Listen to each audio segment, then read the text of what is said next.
enfin atteint l'ultra instinct.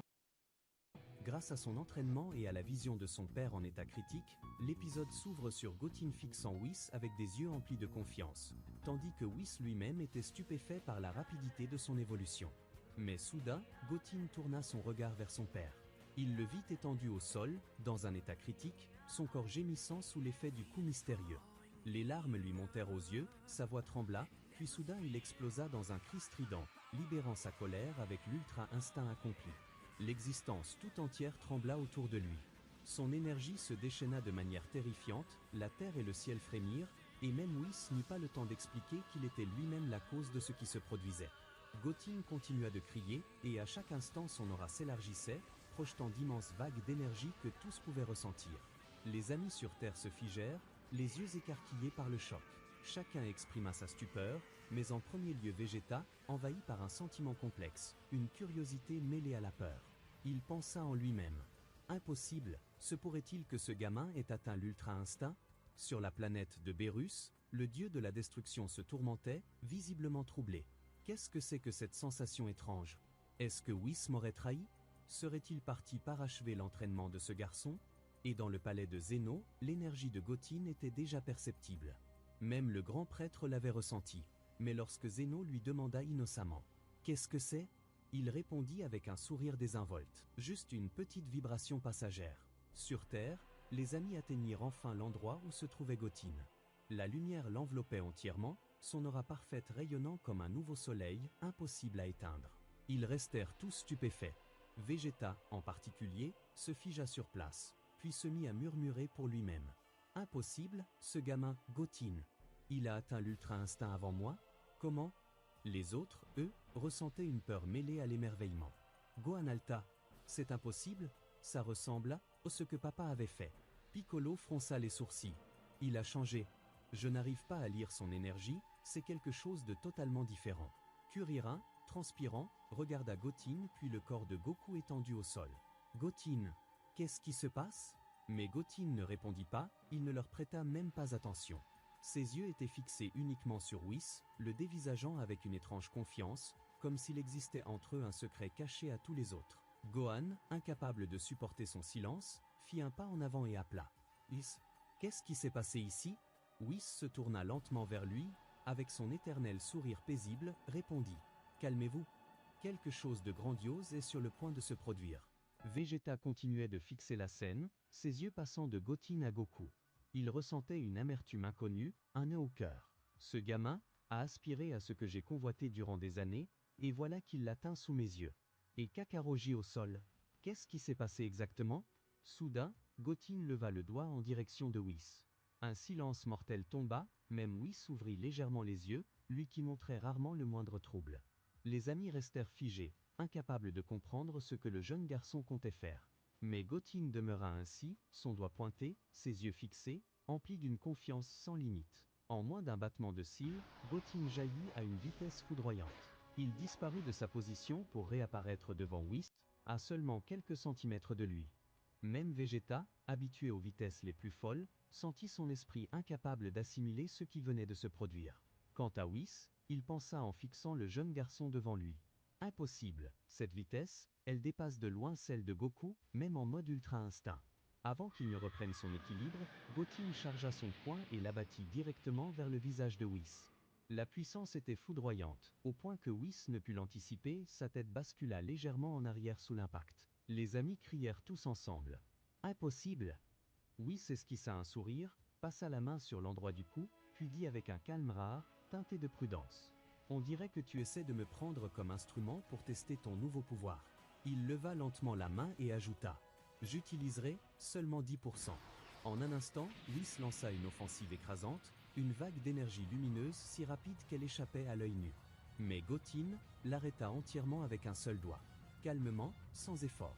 Les mots tombèrent des lèvres de tous, même Vegeta n'arriva pas à crier. Ses yeux tremblaient alors qu'il murmurait pour lui-même. Ce gamin, il a même surpassé le niveau des anges.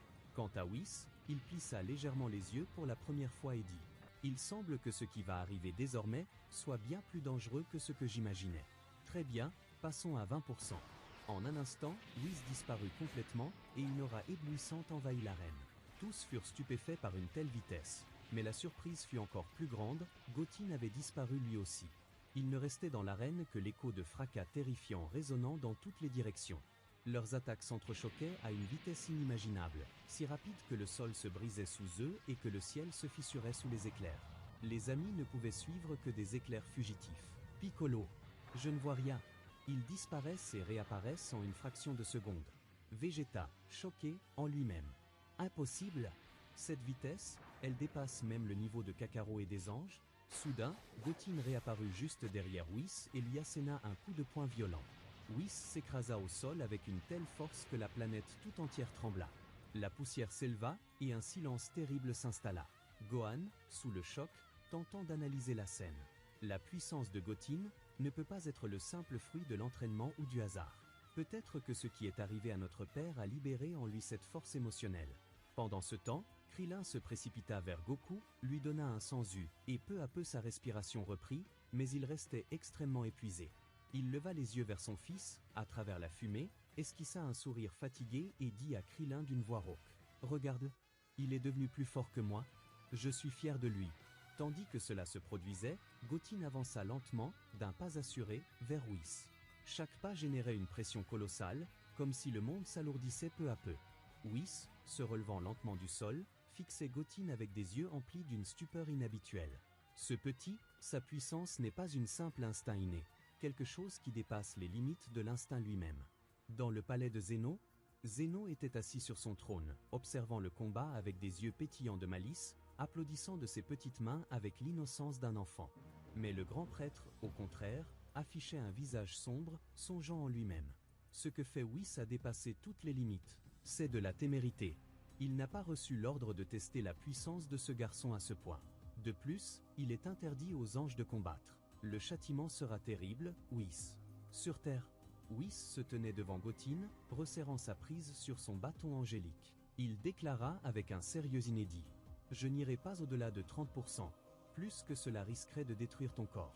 Voyons si tu es vraiment digne de cette puissance. » Il leva soudainement son bâton, d'où jaillirent des ondes d'énergie capables de déchirer l'horizon.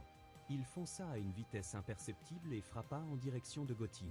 Mais, en une fraction de seconde, Gotin disparut et réapparut derrière Whis. Tous restèrent interdits. Et soudain, le bâton n'était plus dans la main de Whis. C'était Gotin qui le tenait, avec un calme glacial. Les amis furent tous sous le choc. Krillin, tremblant. Impossible. Le simple fait de le toucher devrait écraser n'importe quel être vivant. Gohan et Piccolo échangèrent des regards abasourdis. Quant à Whis, ses yeux s'écarquillèrent pour la première fois depuis des millénaires. C'est impossible. Ce bâton pèse des millions de tonnes. Personne n'est capable de le soulever. Comment? Mais Gotin ne dit rien. Il tenait le bâton comme s'il ne pesait rien, une simple plume entre ses doigts. Goku, qui reprenait peu à peu conscience grâce au senzu, regarda son fils, une larme à l'œil, et dit « Voilà, voilà le secret de sa force. Ce n'était pas seulement sa puissance, mais son cœur. C'est son émotion qui a libéré son énergie. Je ne suis pas sûr que la fin lui soit favorable. » Vegeta se tourna vers Kakarot, les yeux acérés. « Alors voilà la raison. La blessure que tu as subie a été le déclencheur pour ce gamin. Je ne supporte pas de voir ça. » Trunks, qui s'était moqué de Gotin auparavant, pensa en lui-même. « Tu l'as vraiment fait, Gotin. Je me suis moqué de toi et j'ai mis ma confiance en mon père.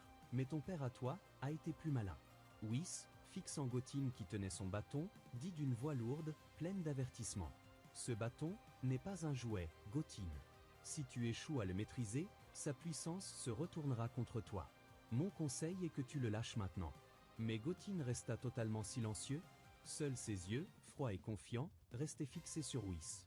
Puis il attaqua, maniant le bâton avec une précision et une force terrifiantes. Whis parait les coups, mais pour la première fois, des marques de fatigue et du sang apparurent sur son corps devant tout le monde. Krillin, criant. « Impossible. Whis saigne. Est-ce que je rêve ?» Gohan resta sans voix, tandis que Piccolo plissait les yeux. Le bâton. Il décuple la puissance de Gotin de façon insensée. C'est ce qui menace l'équilibre. Mais Gotin n'entendait plus rien. Chaque coup de son bâton faisait trembler la terre, et son émotion débordante l'entraînait vers toujours plus de puissance. Whis, le sang coulant de sa bouche, se dit en lui-même. « Je ne voulais pas le blesser. C'est pourquoi je n'ai pas dépassé les 30%. Même si ma décision fait de moi une proie pour sa puissance. Moment décisif, Gotin projeta Whis au sol, pointant le bâton vers son cœur, comme s'il voulait mettre fin au combat. Tout le monde resta pétrifié. Soudain, Bérus apparut, accompagné du Kaioshin qui l'avait amené en urgence. La voix de Bérus tonna-t-elle le tonnerre. Quelle est cette folie?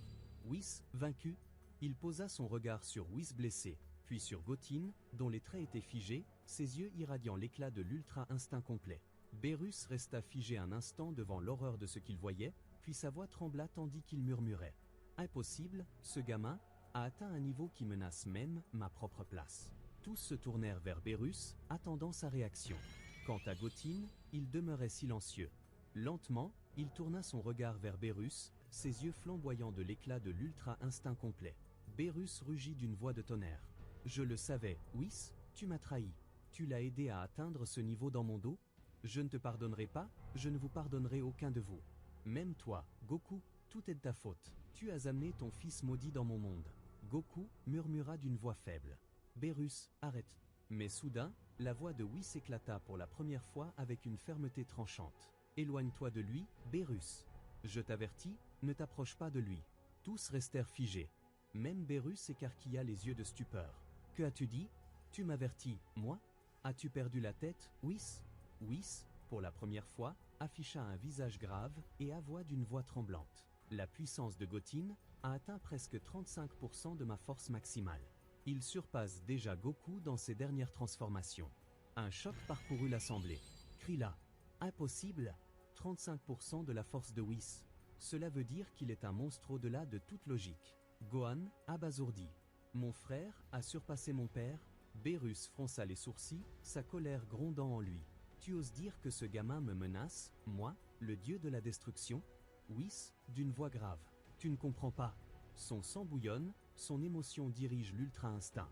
Si tu t'approches, il pourrait te voir comme un ennemi, et peut-être même nourrir une intention hostile envers toi. Cela pourrait signifier ta fin, Bérus. Un silence mortel tomba. Bérus trembla légèrement, ressentant une émotion qu'il n'avait pas connue depuis des millions d'années, le mépris et la menace, devant tous. Il serra son poing et rugit avec rage. Impossible! Je n'accepterai jamais que mon orgueil soit piétiné par un enfant. Les pas lents de Gotin en direction de Bérus étaient comme des lames transperçant sa fierté. Bérus hésitait.